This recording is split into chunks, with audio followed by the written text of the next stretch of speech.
नमस्कार, मेरा नाम है डॉक्टर रुद्रम और मैं हूं आपका जानकार ओरल हेल्थ चैनल के माध्यम से आज हम आपके सामने इस श्रृंखला में एक लाइव वीडियो डाल रहे हैं इम्प्लांट सर्जरी का। तो शुरू करें।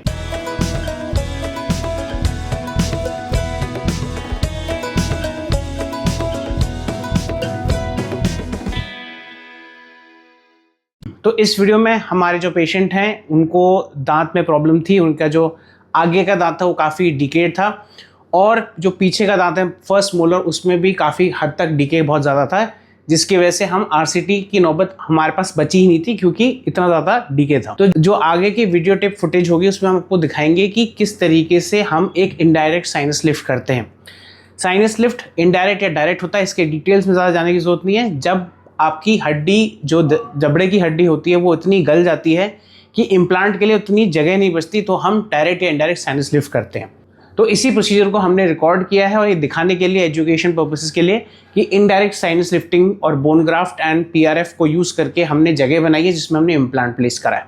तो अगले चित्र आपका वीडियो पे आएगा। नमस्कार दोस्तों, अभी हम वीडियो देख रहे हैं जिसमें हम 2 दांतों का एक्सट्रैक्शन करेंगे एक पेशेंट में, जिसमें हमारा 1 टूथ है जिसको बहुत काफ़ी हद तक उसमें डीके और ब्रेकेज हो गई है, एंड हम साथ में 1/6 को एक्सट्रैक्ट करेंगे क्योंकि उसमें भी जो है बहुत ज़्यादा कैविटी होगी जो रिस्टोर नहीं हो सकती है। इन दोनों दांतों की स्पेस में हम इम्प्लांट्स डालेंगे। इमीडिएट इम्प्लांट हम 1/1 की स्पेस में डालेंगे और साइनस लिफ्ट करेंगे। हम मैक्सिलरी साइनस का इनडायरेक्ट साइनस लिफ्ट करेंगे 1/6 में। जैसे आप देख सकते हैं हमने एनेस्थीसिया दे रखा है और अब हम पेरियोस्टल एलिवेटर से जिंजाइवा को सेपरेट कर रहे हैं एंड हम 1/6 को जितना एट्रोमेटिकली पॉसिबल है उसको हम निकालने की कोशिश कर रहे हैं। शिमी करेंगे हम धीरे धीरे करके मूवमेंट्स से, और हम फाइनली इस प्रक्रिया के दौरान पेशेंट को कोई भी दर्द नहीं हो रहा है और हम मूवमेंट्स, बहुत जेंटल मूवमेंट्स के बाद जो दांत है वो पूरा बाहर आ गया है, जैसा आप देख सकते हैं। अभी हम एक्सट्रैक्शन सॉकेट को एग्जामिन कर रहे हैं क्योंकि हमने नोटिस किया कि वहाँ पे बोनी स्पिक्यूल्स बहुत सारे थे, तो हमें जो बोन है उसको लेवल ठीक करना है, यानी कि जो भी रफनेस है जिसकी वजह से हम साइनस लिफ्ट हो सकता है ना कर पाए, और हमें साइनस को भी एक तरीके से एक्सेस करना होगा फॉर दैट मैटर। तो हम वहाँ पे एयर रोटर से विद बर्ड्स हम बोन की थोड़ी सी रिमॉडलिंग करेंगे और थोड़ा सा एक्सेस क्रिएट करेंगे ताकि हम साइनस तक पहुँच सकें। जैसे आप देख सकते हैं अभी हम एयर रोटर से बोन की लेवलिंग कर रहे हैं। इस टाइम पे पेशेंट को बिल्कुल भी दर्द नहीं हो रहा है क्योंकि उनको लोकल एनेस्थीसिया काफ़ी प्रोफाउंड है, और हमने एयर रोटर से बोन के स्पिक्यूल्स को हटाया, सॉकेट को क्लीन भी कर दिया, डिब्राइड भी कर दिया, and now we will try to attempt to access the sinus, जिसमें हम इनडायरेक्ट साइनस लिफ्ट करेंगे। इनडायरेक्ट साइनस लिफ्ट और साइनस जो डायरेक्ट साइनस लिफ्ट होता है उसमें थोड़ा फ़र्क होता है।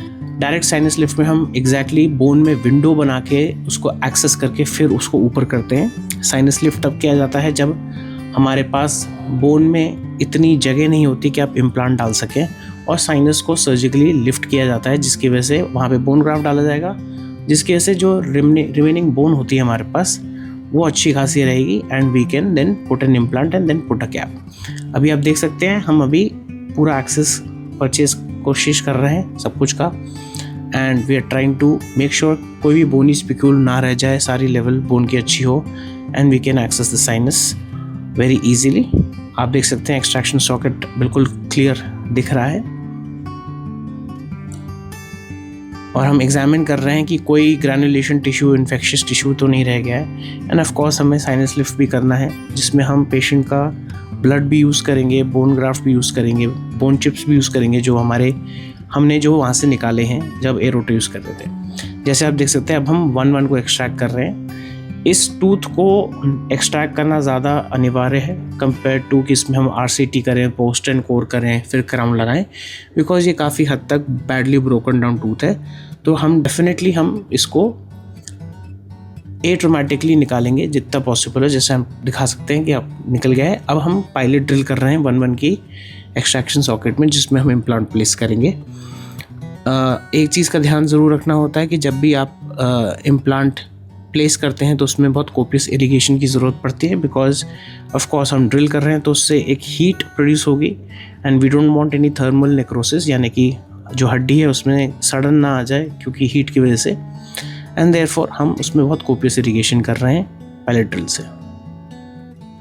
अब हम इम्प्लांट को प्लेस कर रहे हैं, जिसको हम पहले मैन्युअली सॉकेट में घुसा के उसके जो थ्रेड्स हैं उससे हम बोन को एंगेज करेंगे, और इसके बाद हम टॉर्क रेंच लेंगे जिससे हम टॉर्किंग करेंगे। टॉर्किंग का मतलब है हम इम्प्लांट को टाइट करेंगे जिससे इम्प्लांट और अंदर हड्डी में घुसेगा, एंड उसके बाद हम उसका एंगुलेशन डिसाइड करेंगे, एंड इसी जो इम्प्लांट के थ्रेड्स हैं उसके आसपास आपकी बोन इंटीग्रेट होगी, जिसको हम ऑस्टियो इंटीग्रेशन कहते हैं, यानी कि बोन टाइटेनियम के इम्प्लांट के थ्रेड्स के अराउंड बन जाएगी एंड वो बिल्कुल फिक्स हो जाएगा। जैसे आप देख सकते हैं हमने टॉर्क रेंच से टॉर्किंग कर दी है और हम उसको टाइट कर रहे हैं। इसमें टैक्टाइल सेंसेशन यानी कि फिजिकल तरीके से हमें पता करना पड़ता है कितना टाइट है। जनरली गेजेस भी होते हैं टॉर्क रेंच में, बट वी नो।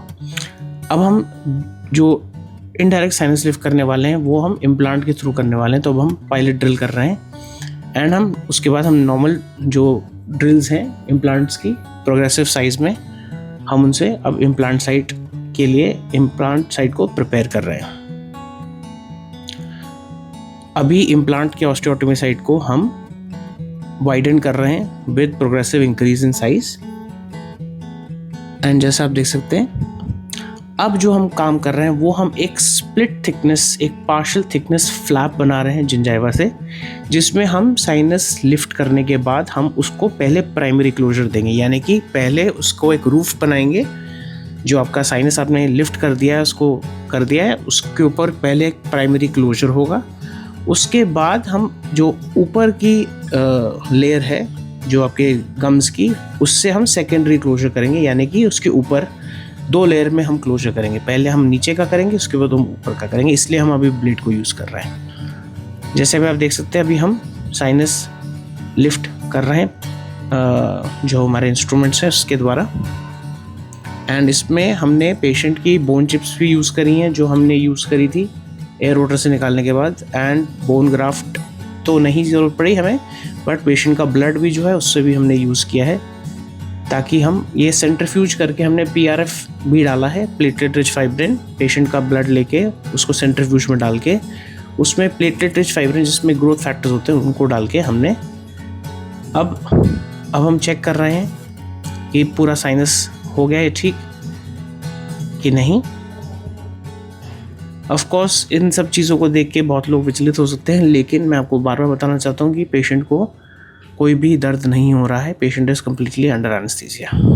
तो जैसे आप देख सकते हैं हमने एक में इमीडिएट इम्प्लांट और लोडिंग कर दी थी, यानी कि जो सामने का दांत था 1-1 उसमें हमने कैप आई थिंक 1 हफ्ते बाद हमने लगा दिया था, बट हम दूसरे इम्प्लांट जो 1/6 इम्प्लांट है उसमें हमने साइनस लिफ्ट करके इम्प्लांट डाल रखा है, लेकिन उसकी हम सेकेंड सर्जरी करेंगे आफ्टर 4 मंथ्स। ये वीडियो का तात्पर्य ये था कि बताने का अगर आपके जबड़े की हड्डी गल भी जाती है, बहुत सारे ऐसे प्रोसीजर्स होते हैं जिसकी वजह से आप अपने दांतों में इम्प्लांट लगा सकते हैं, और इम्प्लांट का जो रिप्लेसमेंट होता है दांत के लिए वो सबसे रिलेटिवली स्पीकिंग सबसे किफ़ायती होता है और सबसे सेफ होता है। इसका सक्सेस रेट 85 to 95% रहता है 15 and 10 ईयर्स का। तो इम्प्लांट आजकल जो इम्प्लांट्स आ गए हैं वो बहुत एडवांस टेक्नोलॉजी हो गई है। अगर आपको डायबिटीज़ भी है तो डिफरेंट टाइप के इम्प्लांट सिस्टम्स आ गए हैं जिससे हम बेसल बोन को भी एंगेज कर सकते हैं। तो ये था आज का episode. Please like share subscribe करिए, बेल आइकन को दबाना ना भूलिए ताकि आपको इंपॉर्टेंट अपडेट्स मिल जाएं। अगर आप मेरे से संपर्क करना चाहते हैं, ये मेरे सोशल मीडिया हैंडल्स, कृपया करके मुझे डायरेक्टली कॉल ना करें, मैं बहुत बिजी रहता हूँ। आप मुझे व्हाट्सएप पे मैसेज करिए जिसका मैं 2-3 दिन में जवाब दूंगा, एंड थोड़ा सा धैर्य से पेशेंस से आप मेरे से वार्तालाप करिए और हम आपकी क्वेरीज को आंसर कर देंगे। अगर आपके पास कोई क्वेरीज, डाउट्स, एप्रीहेंशंस या इनसाइट्स हैं तो उसको आप यूट्यूब कमेंट सेक्शन में भी डाल सकते हैं। तो आज के लिए इतना ही, नमस्ते।